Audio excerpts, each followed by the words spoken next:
Okay, so dumating na yung isa sa mga inaantay natin. Actually, marami sila. Pero isa to sa mga excited tayo na makuha is because matagal, actually maraming series. Pero bago yun, buksan muna natin so para mabilis.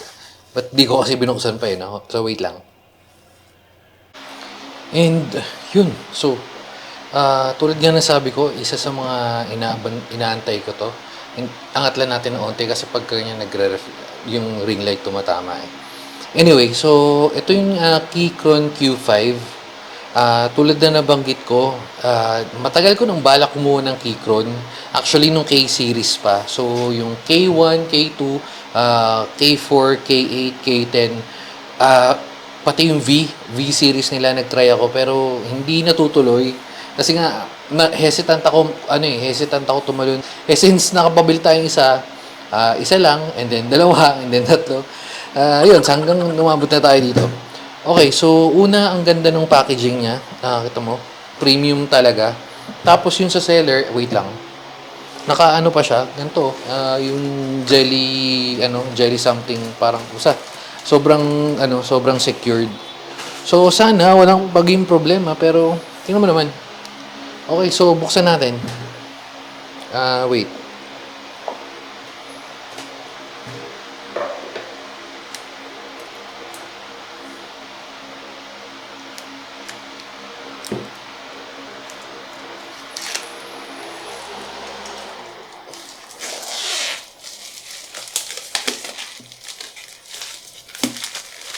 Okay.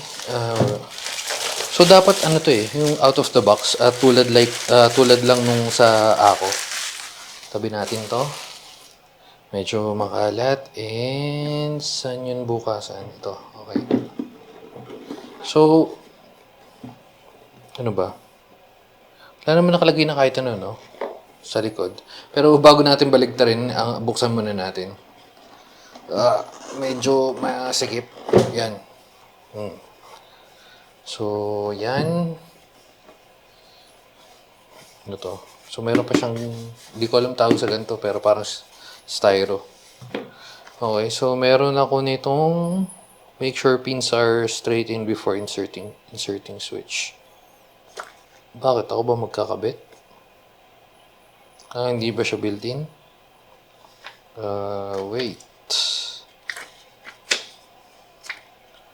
Okay. Windows, Mac. Kailangan ba natin basahin agad? Mamaya, sige, tabi natin to kasi katulad nung nakaraan, kala natin hindi natin kailangan pero binasa natin. So, ano yung kasama? Braided na cable. Ganda. Tapos, wait. Yun. USB-C siya to USB-C. Pero may sinama silang pang USB-A. So, ayos na rin. And, meron siyang extra keycaps pag magpapalit ka yung sa mga Alt and Windows. Ito hindi natin alam kasi hindi tayo nagmo-mod. For now, hindi pa tayo nagmo-mod. So, yun. Tapos, ito na yung keyboard. Uy, ang bigat. Bigat. Buo na naman. Ano ba sinasabi nitong isa? Na kailangan natin nun. Wait. Yun nga pala. Kaya siya mabigat kasi ito yung aluminum. So, meron siyang, di ko sure kung dalawa. Parang ganun. Dalawa or tatlong klase. So, merong aluminum. Ito yung version natin. Alam ko ito yung pinamataas. Tapos, meron yung nakalimutan mo. Parang plastic yung part na ganito. Tsaka yung basic lang. Yung walang knob. So, yun. Tingnan natin. Ano ba? Meron pa ba to? Wala na naman di ba? Pero ang bigat niya. So, may sinasabi kasi dito na kailangan natin check to. Pero feeling ko hindi naman natin kailangan. So, tabi lang natin to saglit. Lagay natin to dito. Para ma-check natin kung anong meron sa likod.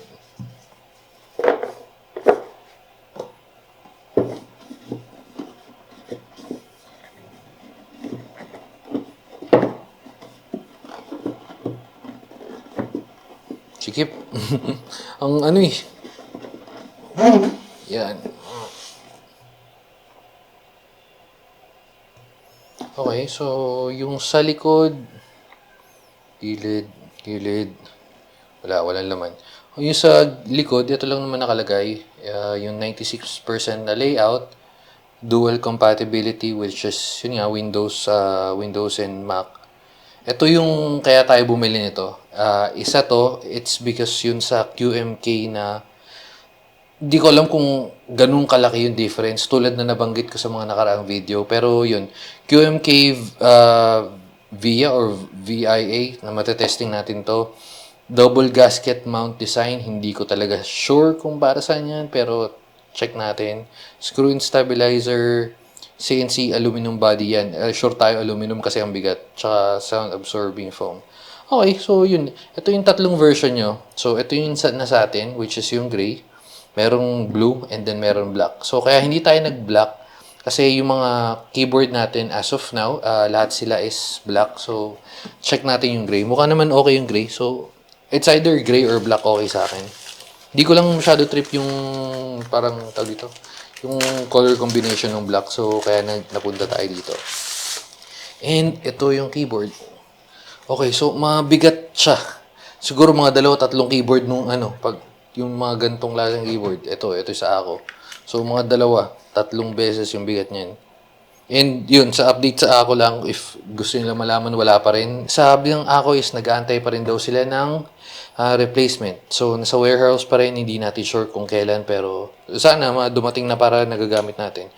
First impression, ang bigat niya. So talagang premium yung dating, pero mas feel ko pa rin yung sa ngayon since di pa naman natin siya nagagamit, mas feel ko pa rin yung transparent part na ganito, tulad nung sa Faker.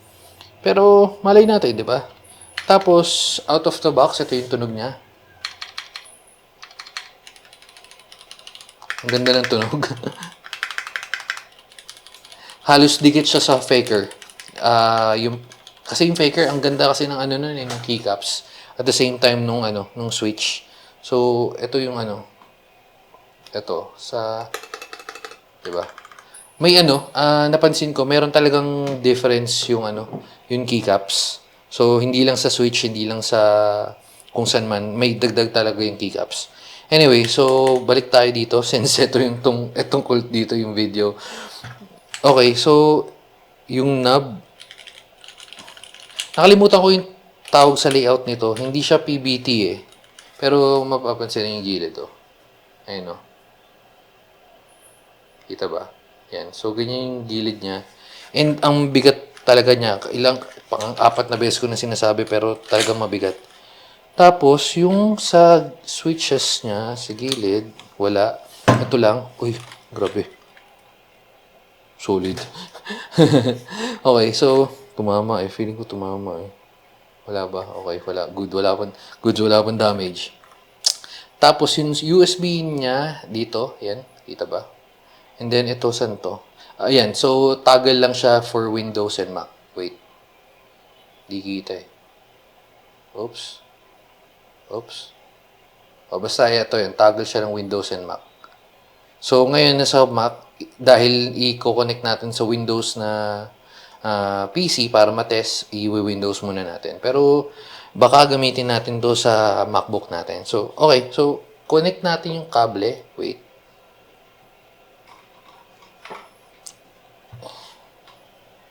Nakalimutan ko i-check kung yun sa battery niya, kung gaano kalaki yung battery life. Okay, so testing natin. Naka-connect kasi, naka-switch kasi ako dun sa sa MacBook. Pakita ko sa inyo yung setup ko. Medyo inayos ko na siya. So, wait. Testing natin ha. Yeah. Ang lambot ng ang ganda pindutin. Para siyang linear, pero yung tunog niya clicky? Hindi eh. Basta, pero ang lambot. Alam mo, para siya nakalub. Kasi na-try ko na yung sa ka-opisina ko. Yung sa kanya is nakalub. So, parang ganun yung feeling, pero mas malambot pa rin. Yung pa pala, dapat tactile to eh. Alam ko brown switches yun in order ko eh. Confirm ko. Post natin dito. Yan. Pero dapat tactile to. Hindi ko siya nafe-feel na tactile. Hindi ko alam kung bakit, pero yun, dapat tactile yan. Okay, so, syempre type natin the quick. Brown fox jumps over the lazy. Ang ganda ng tunog niya. Tapos yung volume. Nagana yung volume. Escape.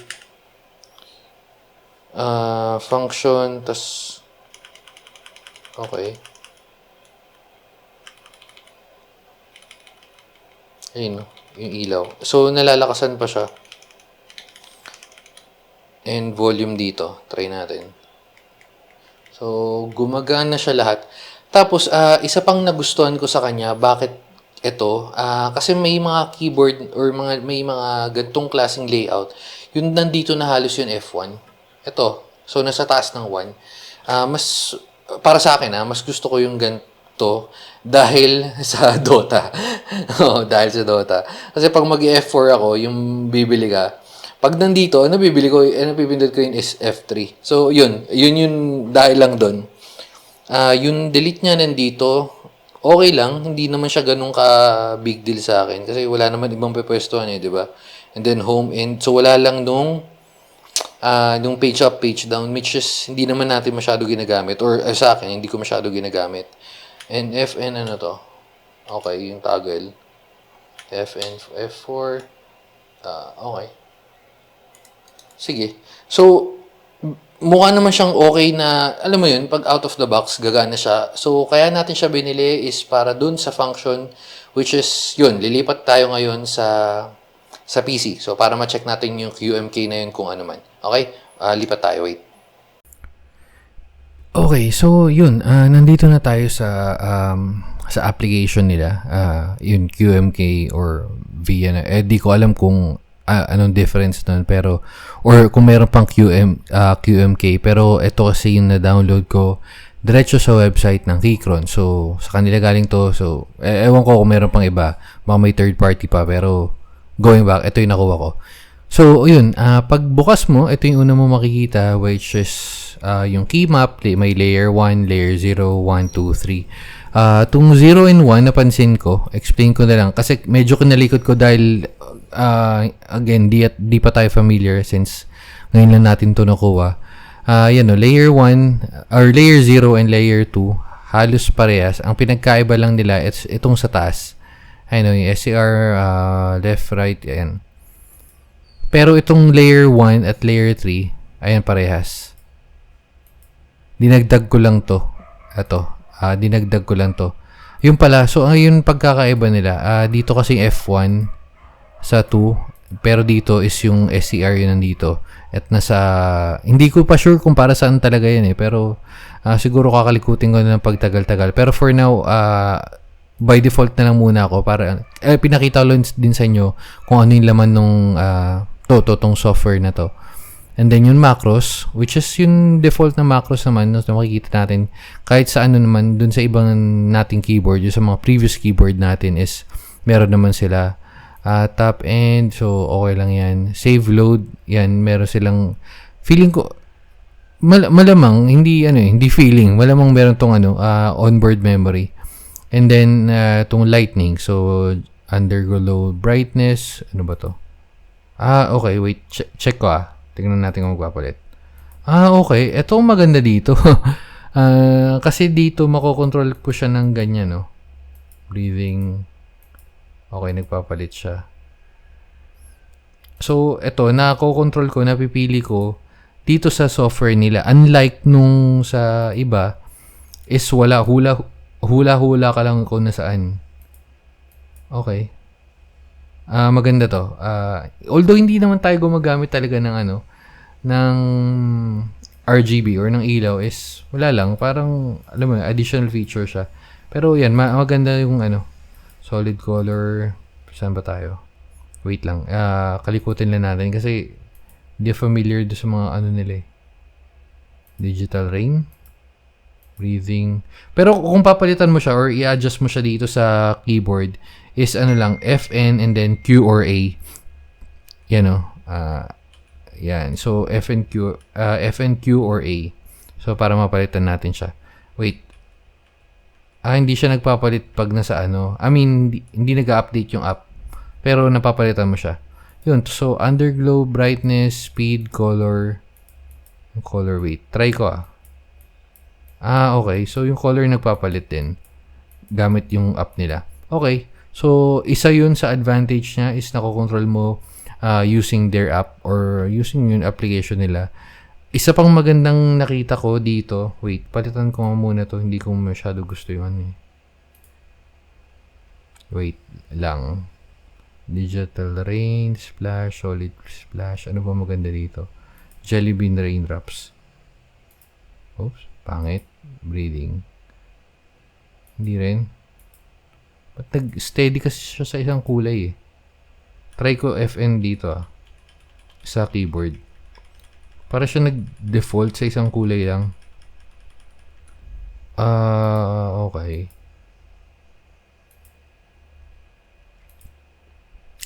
Yun. So, ngayon, hindi siya nagpapalit ng kulay.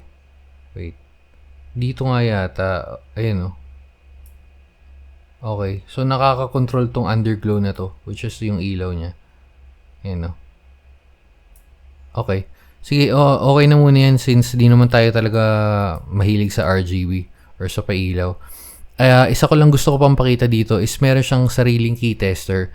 Although meron naman kasing available online, yun tatype ka lang key tester. So, yung iba kasi hindi reliable. Unlike to, na-testing ko, pag pipindot tayong spacebar or yung ibang letters, Q, W, A, R, T, O, I. So, gumagana yan. Testing natin, diba? So, napakaganda nitong application natin to. At the same time, ito pa pala. So, feeling ko ito na yung halos kompleto siya. Pero, wait. Wala siyang reset dito. Hindi mo rin makita yung battery. Yun lang. Pero, still, siguro, wait lang. Check ko muna kung ano pa yung QMK. Kasi may QMK pa, di ba? Tsaka yung VIA. Ito yung VIA. So, wait. Testing natin yung isa. Check ko kung meron pa. And, okay. So, yun. Medyo nakalikot natin siya ng onte. Bigyan ko lang kayo kung ano nangyari. Halimbawa ito. Nasa layer 0 tayo. Since puno na to, pupunta tayo sa layer 1. Which is ito. Sa layer 1, makikita nyo ito sa baba. As in, customizable kasi siya every key. Unlike nung iba, pwede naman, pero medyo mahirap. Unlike to kasi nandito na lahat. Yan So, F1, F2, F3, kung, halimbawa, papakita ko sa inyo, halimbawa, itong naka-layer 1 tayo, itong pindutin natin, ito dapat, supposedly, ito yung number 1, di ba? So, pwede kang pumili dyan sa basic, or sa media, or sa macro, or layers. Ayan. So, mamimili ka ng isa. Diba? So, halimbawa, ito. Lagay tayo ng, ano bang, pwede natin lagay. So, ito na lang media. Itong media na, wala tayong play. Pero sige, media na play. So, click mo yan, and then yung play, mapupunta siya dun. So, para ma-testing mo siya, yun ang hindi ko na-testing. Wala nangyayari. So, yun, kakalikutin ko pa rin muna to. So, okay, so balik na tayo sa balik na tayo dun sa camera para nakikita nyo. Okay, wait lang. Okay, so yan, nandito na ulit tayo. Wait lang, rinig ba? Yan, rinig. So, nandito na ulit tayo sa nakita yung keyboard. So, una, yung QMK via na function or na application, kung masasabi kong okay ba, hindi ko pa masasagot actually sa ngayon kasi hindi ko pa alam siya gamitin as in kung paano dapat siya gagana. Pero yung keyboard para sa akin is okay. Okay lang. Bakit? Kasi hindi ko nabasa. Pero bago yan, sorry. Bago yun, ang maganda sa kanya is yung actually di ko naman wala naman sa akin di ko pa lang siguro na experience. Wala naman talaga akong pake kung naka south facing. Ito kasi is south facing or north facing yung RGB lights. Pero going back, tulad na nasabi ko dati, meron siyang compatibility issue in some cases. Pero again, hindi tayo nagkaroon ng ganung problema, so hindi ko talaga siya ma-explain kung bakit. Okay, so pupunta na tayo kung bakit okay lang para sa akin 'tong keyboard na 'to. Yun nga, nandun na tayo sa premium yung quality niya, as in aluminum body siya. Ang issue ko sa kanya is hindi ko nabasa na wired keyboard siya. Dun, yun. So, wired keyboard siya. So, hindi ko masyado trip yung mga wired keyboard. Sa, di ko alam kung bebenta ko siya or what. Siguro i-stay ko muna. Gamitin ko siya for the meantime. And then, pag hindi, benta natin. Pero, yun. Yun lang. Bukod dun, okay siya. Tapos, napansin ko pala, since nagte-testing tayo nung sa reset kanina, tactile siya. Pero, lube na kasi. So, na-confirm ko naman dun sa site nila, yung mga gantong keyboard is pre-lube na. So, kaya ang lambot niya. Okay? So, yun lang. Siguro dito na muna natin tatapusin kasi going back, hindi natin na masyado nakalikot yung, yung application niya. And at the same time, kasi chinecheck ko, sabi ko, ba't walang yung di ba normal FN, then 1, FN2, FN3, or itong Q kasi dun sa ako, di ba?